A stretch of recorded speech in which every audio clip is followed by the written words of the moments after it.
to the first Puffin Virtually Live of 2017. Can I get a huge hello from our studio audience? Today, along with millions of fans around the world, we're celebrating Terry Pratchett Day. Terry Pratchett was an author who wrote at least 79 books, but probably a lot more.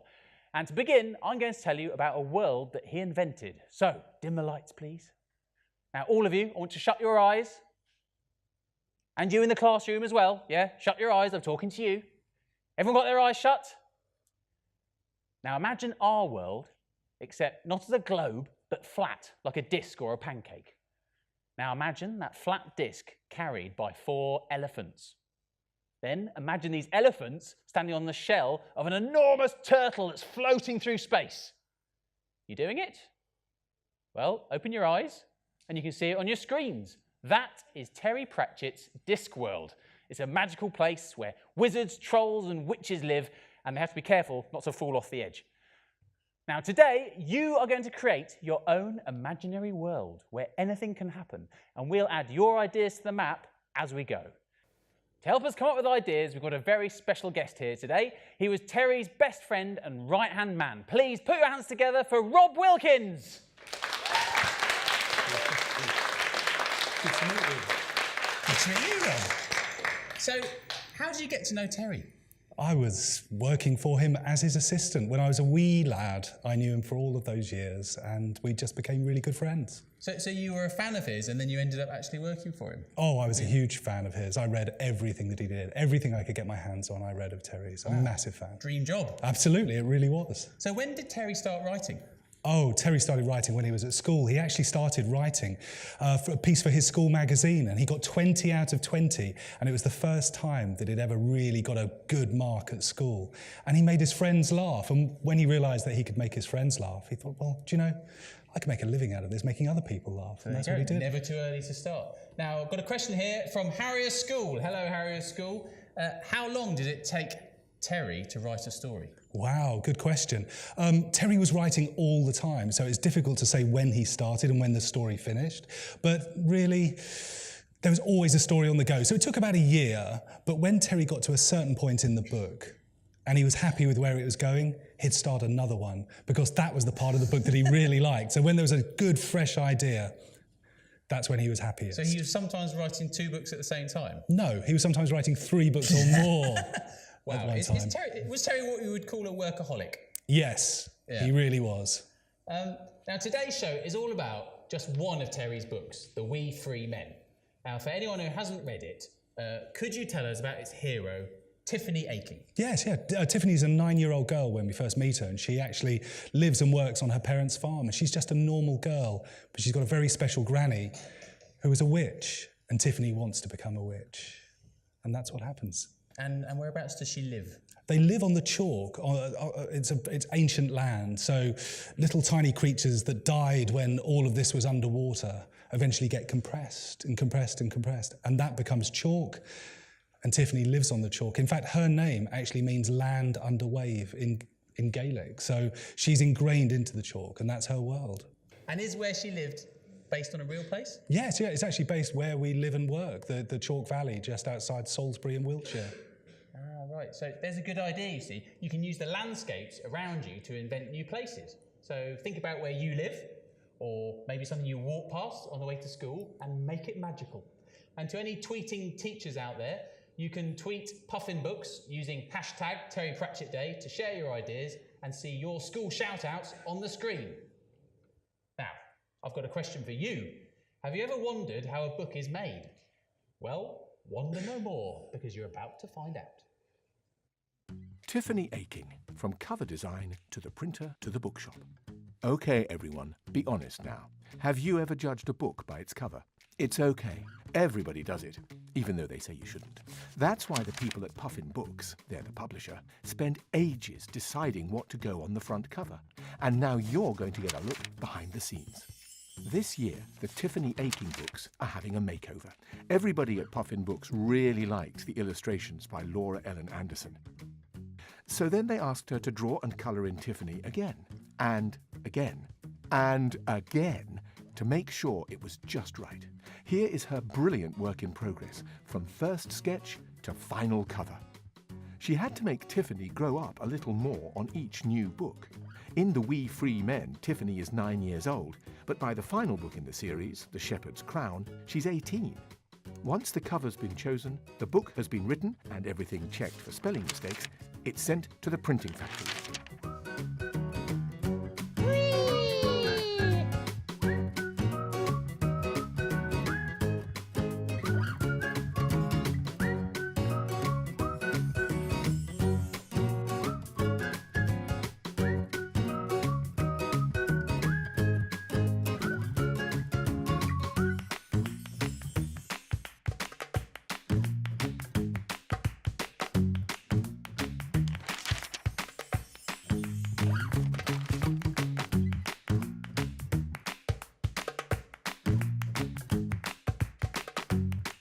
And voila! The brand new copies of The We Free Men. Next, it gets sent to the bookshop. This looks like a nice one. And here's Jen Bell, author of The Uncommoners, to tell you more. So when a new book arrives in the bookshop, me and my colleagues, the other booksellers, get really excited. All the books arrive together, so all new books come out normally once a month or maybe a couple of times a month. They'll come in a big box, and we'll open the box, and normally we have to be quite careful about not grabbing them because we're really excited about them coming out. And we know about books coming months in advance, so there'll be ones that we are really looking forward to seeing. So we'll all look at the new covers and we'll talk about the covers, and then we will put them out on the shelves. So we put a copy out alphabetically under the author's name, and then we'll put a big pile of them if we're really excited about that particular book on the shelf on display, and we'll put a review beneath it. And it's just a really exciting time. It's one of the best things about being in a bookshop when you get all the new books coming out. And I get really excited about talking to children that I know are going to be coming in, like our regular children that will come in that week, to tell them that this new book is finally here that I've been telling them about for a few months. So yeah, it's a really good time. So there you have it. Really rather easy. Now all you need to do is come up with an idea for a magical book.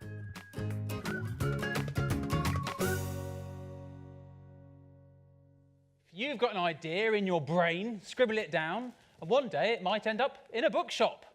Now, put your hands up if you've got a brother or sister. Right? Now, keep them up if you would try and find them if they were stolen. Don't put it down. Well, I'm glad most of you kept your arms up, because in this book, Tiffany Aching's brother is stolen by a wicked queen, and only she can save him. Clemens! What about us, you dafty? Ah, of course. I shouldn't have forgotten the We Free Men. In fact, a rather brilliant author is here to tell you more about them. And see how many you can spot.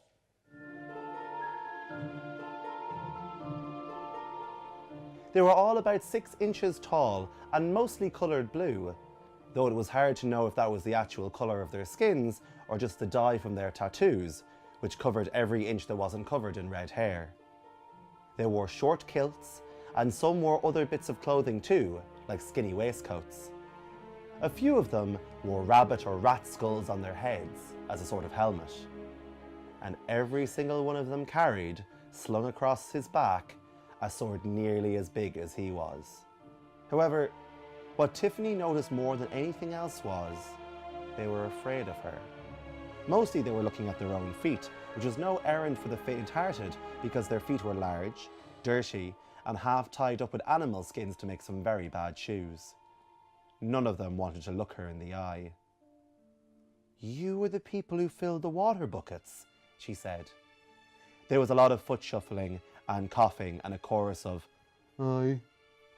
And the wood box, there were more, "Aye." Tiffany glared at them. "And what about the sheep?" This time they all looked down. "Why did you steal the sheep?" There was a lot of muttering and nudging, and then one of the tiny men removed his rabbit skull helmet and twiddled it nervously in his hands. "We was hungering, mistress," he muttered. "But when we kenned it was thine, we did put the beastie back in the fold." They looked so crestfallen that Tiffany took pity on them. "I expect you wouldn't have stolen it if you weren't so hungry then," she said. There were several hundred astonished looks. Oh, we would, mistress, said the helmet twiddler. You would? Tiffany sounded so surprised that the twiddler looked around at his colleagues for support. They all nodded. Yes, mistress, we have to. We're a famously stealing folk, aren't we, lads? What's it we're famous for? Stealing, shouted the blue men. And what else, lads? Fighting. And what else? Drinking. And what else? There was a certain amount of thought about this, but they all reached the same conclusion. Drinking and fighting. And there was something else, muttered the twiddler. Ark, yes, tell the hag gods. Stealing and drinking and fighting, shouted the blue men cheerfully. Tell the wee hag who we are, lads, said the helmet twiddler. There was a scrape of many small swords being drawn and thrust into the air. Knock McFeagle, the wee free men, nae king, nae queen, no lord, nae master, we will nae be fooled again.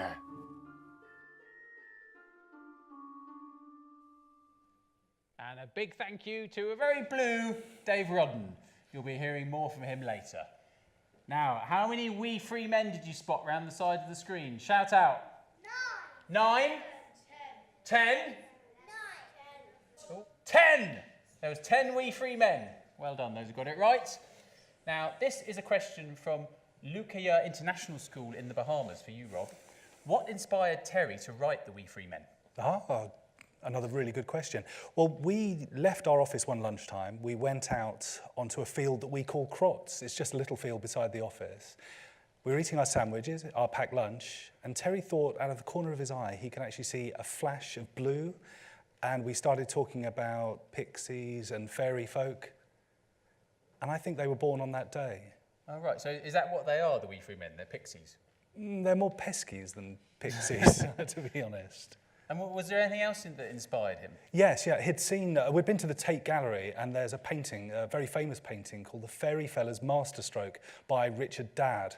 And it's a very complex painting, and you could look at it in passing, but you actually need to spend a lot of time looking at it and looking at the detail. And if you do, you'll see Terry in the painting. Terry's definitely there. He's convinced he could see himself, but also the fairy folk are in there. And again, they became the Wee Free Men. So Terry got all sorts of inspiration from all sorts of different places. Oh, absolutely, everywhere. So you see, looking at paintings can be a great way to find new ideas for your world. Think about a picture or a photograph you've seen recently. Is there anything you can find in this to add to your imaginary world? Let's see what ideas our studio audience have. So, what have we got here? What's your name? Layla. Layla. So what's your idea? To have a troll in the world. A troll, and is this him? Yes. Oh yeah, he looks, is he vicious or is he nice? He's quite nice. Is he? All right, oh I thought he looked quite vicious, but there you go. You shouldn't judge people by their appearances. And what's your name? Jasmine. Right, Jasmine, and what have you got? What's going to go in your world? A sweet shop. A sweet shop? Yeah. And is it a magical sweet shop? No. No, just a sweet shop. Well, every world needs a sweet shop. Good idea. And what's your name? Benny. All right, Benny, and what's your idea? But every store and every shop sell football things. Football things? That's all the shops sell? Just football stuff? Yeah. Oh, right, so if you like football, everything's all right, but if you need to eat, you're in big trouble. You get a lot of good stories out of that, couldn't you? Could eat maybe a football. Yeah, don't try that at home, kids. Don't eat footballs. It's not good for your digestive system. Well, that's brilliant. We can put those all into our world. That's fantastic. Our new world's looking like a wonderful place to be, apart from eating footballs. Now, get your pens and papers, everyone, because it's your turn to draw a wee free man. Hello, I'm Laura Ellen Anderson, and I'm the new illustrator of Terry Pratchett's Tiffany Aiken series. I'm now going to show you how to draw a wee free man, so let's get started. We're going to start off with his big bulbous nose, so a bit like a light bulb shape. Could add a few scratches and bumps and dirt. And now the two little beady eyes.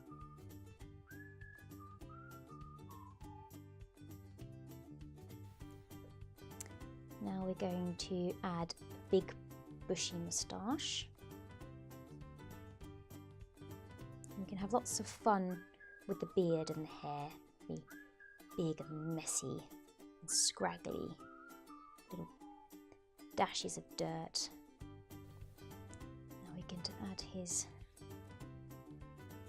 mischievous smile.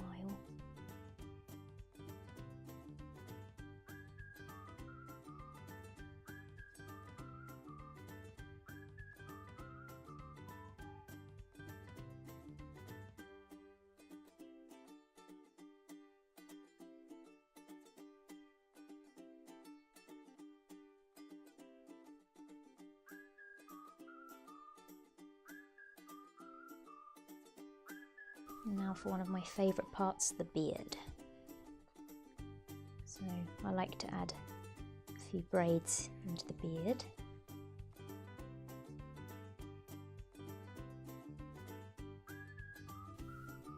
Now for the Nakmakfeagle's body. So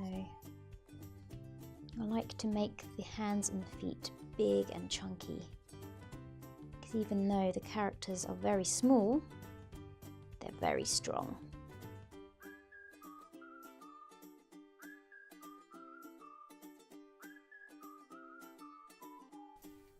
And then we're going to give him a little round belly. Just a curved line like this. And add a line across for the sash.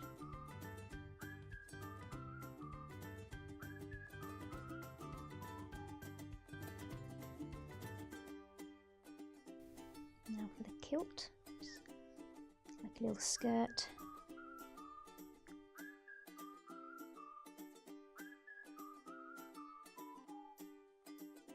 And now for the legs, so again I'm going to do some big chunky feet.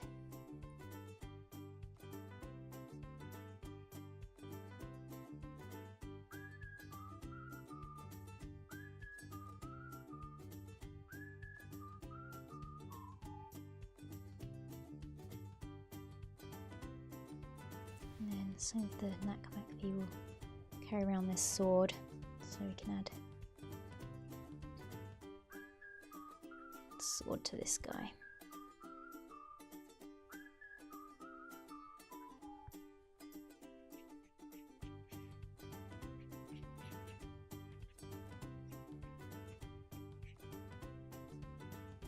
And there is your Nakmakfeagle.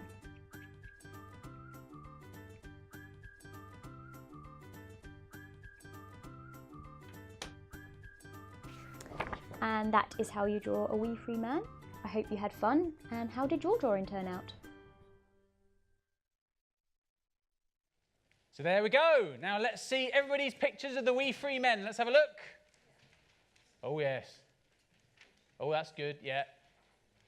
Oh yeah, good stuff. Some really, really ugly ones there. Now you can tweet us your drawings and shout outs using @PuffinBooks and the hashtag Terry Pratchett Day. Now we've got another fantastic writer here today who is inspired by Terry Pratchett. Please welcome Robin Stevens. Robin is the author of the wonderful Murder Most Unladylike series, which some of you watching may have read. I know my niece has, she thinks they're brilliant. Now, can you tell us why Terry Pratchett is such a good writer? Yeah, the Discworld is a made-up world, but it feels so real and so vivid. It's also full of adventure. I used to spend hours imagining myself solving crime with the Watch in Ankh-Morpork and on the chalk with Tiffany being a witch, and I think that Terry's books have really influenced mine. Oh, right, so the way that he just created a whole world sort of taught you to do the same thing? Yeah, there isn't any magic in my books, but I think that the way the characters act and the adventures they go on are definitely Terry Pratchett inspired. And, sorry, Robin, I've got to ask you this. Why are you holding a frying pan? Well, this is Tiffany Akin's weapon of choice, and this is what she uses to defeat the Queen of the Elves, so I had to bring it on. Wow, she sounds like someone you really don't want to mess with. What do you think makes her such an awesome character? Yeah, she's smart and she's determined. She's fearless. She goes and looks after her friends and her family. And I love how angry she gets. I love that she's able to get really cross. It's nice to see a girl getting out there and really using her anger to save the day. Robin and Rob will be answering your questions after this video, which stars some authors who've got some brilliant ideas to help your writing. So my name's Jennifer Bell and I'm the author of the Uncommoners series.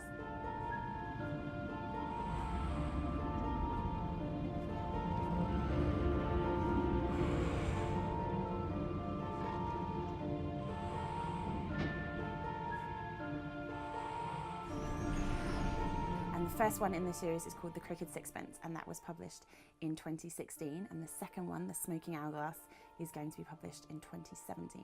And there'll be a third one in the series in 2018 as well. What inspires me is everything, just the world around me. Sometimes someone can pass me in the street and they'll give me an idea for a new character. Or I'll see an object in a window and I'll think about what it might do if it's uncommon, which is all part of my story. In my story, there's lots of uncommon objects, which are objects that do extraordinary things. So I take inspiration kind of from everything around me, really. I also get loads of inspiration from history. I read a lot of history books and stories from the past, and they inspire me a lot and help me when I'm world building in my book. Hi, I'm Dave Rudden, author of Knights of the Borrowed Dark and its upcoming sequel, The Forever Court.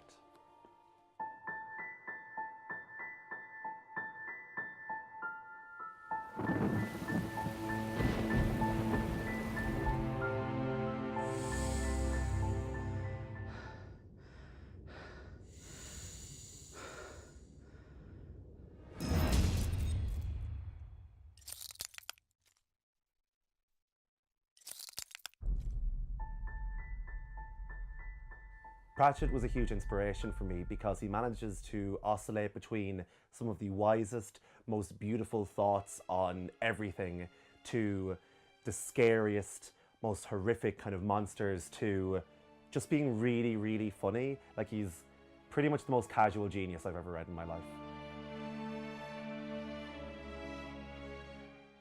My top tip for writing about a world or creating a new world is to model it on the current world that we live in.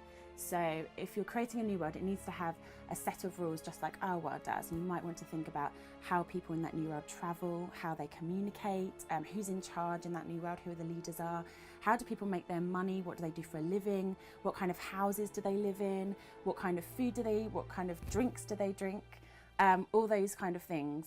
So you can model them on the real world, and then that'll make sure that you've got a really full, believable new world that you've come up with.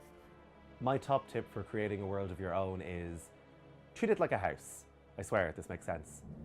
Find some big concept that can act as the frame, and then interrogate that concept. Look for detail, deeper and deeper, like the rooms of the house, until finally you're polishing the mirrors and laying out a welcome mat. In my imaginary world, I would probably have a cookbook that you could just touch the page and the food will come to life. Because when I was working in a bookshop, I always used to be shelving all the cookbooks, and I always used to wish that all the amazing pictures of the food could just be there straight in front of me without me having to go to any of the effort of cooking them. So I definitely have like a magical cookbook store maybe, where you could just go in and buy a cookbook and then have all the food there just as soon as you touched the page. I'd like to apologise before I do this to the great and wonderful nation of Scotland, but I've been asked to do my best Scottish accent. I'm from Scotland. I'm so sorry. Oh, some great ideas there. I might nick some of those for myself.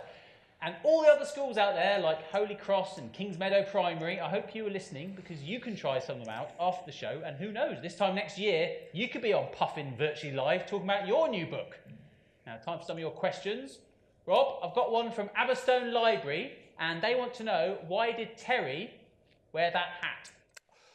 Well, it was a bit of a disguise, almost an anti-disguise, because when he had the hat on, he was Terry Pratchett, but Terry Pratchett, the author. So when he was at home or he was just working in the office with me, he took the hat off and he was Terry Pratchett, my friend. So it worked as a disguise, really. All right, well, I might start wearing one because I'm mobbed by the public wherever I go. And have you got a question for Rob, haven't you? Yes. And that is? What kind of books did Terry Pratchett like reading? Wow, Terry liked reading everything, and I mean everything. But he concentrated really, I suppose, on biographies, because he wanted to find out that special thing about somebody that he could include in his own books. Something that even the author of that book might not have even known that they did, but Terry would pick up on it. So he loved a good biography. That's true of a lot of authors, isn't it? They read a lot of books. And I think you've got a question, haven't you? So where did Terry Pratchett write his books? Well, our office is called the Chapel, and it actually sits on the ground where the monks from Glastonbury Abbey used to come over and spend their summers. So it's a special ground, and Terry built his office from scratch, and it's got a really big window, like a church window. So we called it the Chapel, and that's where Terry would write every day. He must have felt a bit like he was in Discworld. Oh, absolutely. And I think you've got a question for Robin, haven't you? What do you do if you can't think of any ideas? So if I'm in the middle of writing a book and I can't get the next scene into my head properly, I go for a walk or I go for a swim to sort of help stop thinking about it, and it makes me think more clearly. But if I'm looking for an idea for a new book, I'll think about a place that I know really well. I'm quite like Terry, actually. I like to use places that I know. Like my school, Chotton Ladies College, became Deepdean, the school where my characters go. And I also will read history books. I especially like history books about awful murders that happened a long time ago. And I take them and I put them into my own books and make them fiction. Rob, I've got a question. I've got a question. Yes. What would you have in your magical land? Actually, Ed, that's very easy. What? Flying cars. Flying cars? Yes. Okay, right. Going to add that to the map. Flying cars. Now, Rob, I couldn't help noticing that the wee free men speak in quite an interesting way. What accent is that? Broad Scots, basically Glaswegian. Well, I think we could do with a crash course, so I'm going to need the help of my studio audience and a quick change. It's got a bit breezy all of a sudden. Right. This is a guide to speaking like the wee free men. First up, a big job. A big job is what the wee free men call a human. So, let's see you use it in your best Scottish sentence. All these big jobs look the same to me. Very good.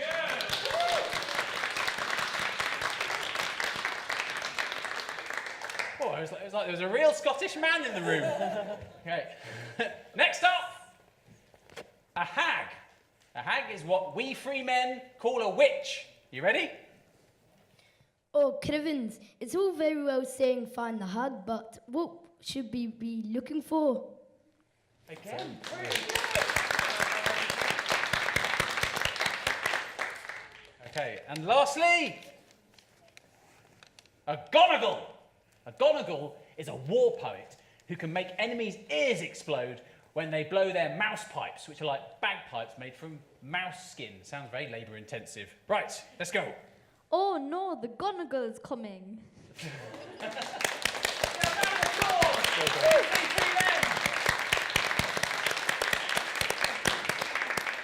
Right, now you lot, you've done a good job sitting down, but the wee free men are a restless crew, so I need you up on your feet. Everybody up. And I'm talking to you as well in the classrooms. Stand up. Now, I want to hear your battle cry. And the wee free men battle cry is Okai! So let's hear that on the count of 3. 1, 2, 3! Okai! Good, good. Okay, and the wee free men have been thrown out of fairyland for making trouble, although they say it was because they didn't want to steal for the Queen anymore. Now, they're proud people, and they have a saying that goes like this. So listen carefully, because afterwards we're all going to do it together. Nat McFeagle, the wee free men, ne'er king, ne'er queen, ne'er lad, ne'er master, we will ne'er be fooled again. And then we do our battle cry at the end. Okay, okay. Okay, you ready, everyone? Here we go. 3, 2, 1. Nat McFeagle, the wee free men, ne'er king, ne'er queen, ne'er lord, ne'er master, we will ne'er be fooled again. Okay! Okay! Shake your swords around! Shake them! Ah! Shout! Jump up and down! Well, thank thank you so much for tuning in today and sending in your ideas for our magical world. Now, you can find out all about the fantastic authors who've starred in today's show and, of course, the We Free Men on the Puffin website. And don't forget to sign up for the next Puffin Virtually Live show with Jacqueline Wilson in May. Cool. Yeah, it's going to be a corker. So that's it from me, except to wish you all a very happy Terry Pratchett Day. Can I get a big goodbye from everyone?